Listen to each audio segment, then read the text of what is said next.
Friend welcome to my channel. আমি থাকি কোচবিহারে।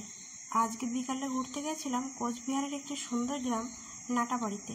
গ্রামটা এত সুন্দর, যেখানে রয়েছে এখনো মাটির রাস্তা এবং পাশে রয়েছে গদাধর নদী। দৃশ্যগুলি খুবই ভালো লাগে। প্রথমে যেখানে মাঠে গিয়ে দেখে নিয়েছি আমরা একটা ঘাসের মতো জিনিস। প্রথমে বুঝতে পারিনি যে এটা কী জিনিস, তারপর শুনে দেখলাম এটা হচ্ছে শ্যামা চাল। আমি আগে কখনো দেখিনি এইভাবে ঘাসের মতো জিনিসে চাল হয়। দেখে খুবই ভালো লাগলো। আপনারা যদি দেখে থাকেন অবশ্যই জানাবেন। শুনেছি এই চালটা নাকি খুবই দামি চাল। তারপর শ্যামা চাল দেখে আমরা সামনে এগিয়ে গিয়ে দেখি লেবু গাছে লেবু হয়েছে অনেক। সেখান থেকে একটা পাকা দেখে লেবু তুলে নিলেন আমার কর্তাবাবু। এবং পাশে রয়েছে একটা মৌসুমী লেবুর গাছ, যেটা ছিল খুবই ছোট ছোট। তার সাইডে রয়েছে একটা গন্ধরাজ লেবুর গাছ, সেখান থেকেও একটা পাকা দেখে লেবু তুলে নিয়েছি। লেবুটা তোলা হয়ে গেছে। তার সাইডে রয়েছে ভুট্টা ক্ষেত। ভুট্টা ক্ষেতেও অনেক ভুট্টা ধরেছে।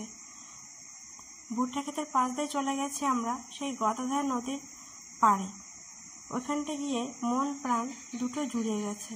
কি সুন্দর দৃশ্যটা! যেমন নদীর কলকল জল চলছে, তার সাথে রয়েছে একদম পুরো ঠান্ডা হাওয়া।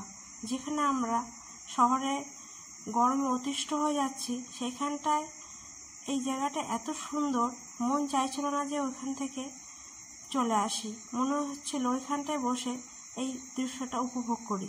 তারপর আমরা চলে আসলাম নদীর অন্য এক সাইডে, যেখানে আস্তে আস্তে আমাদের অনেকটাই সন্ধ্যা হয়ে গেছিল।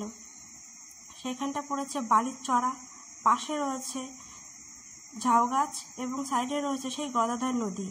আর নদীর ওই পারে বসেছে মেলা, যেটা অক্ষয় তৃতীয়ার দিন থেকেই শুরু হবে। এই গ্রামটা এত সুন্দর, আর এই নদীটার জন্য গ্রামটা আরও বেশি সুন্দর হয়ে উঠেছে। বিকালটা কখন কেটে গেল বুঝতেই পারলাম না।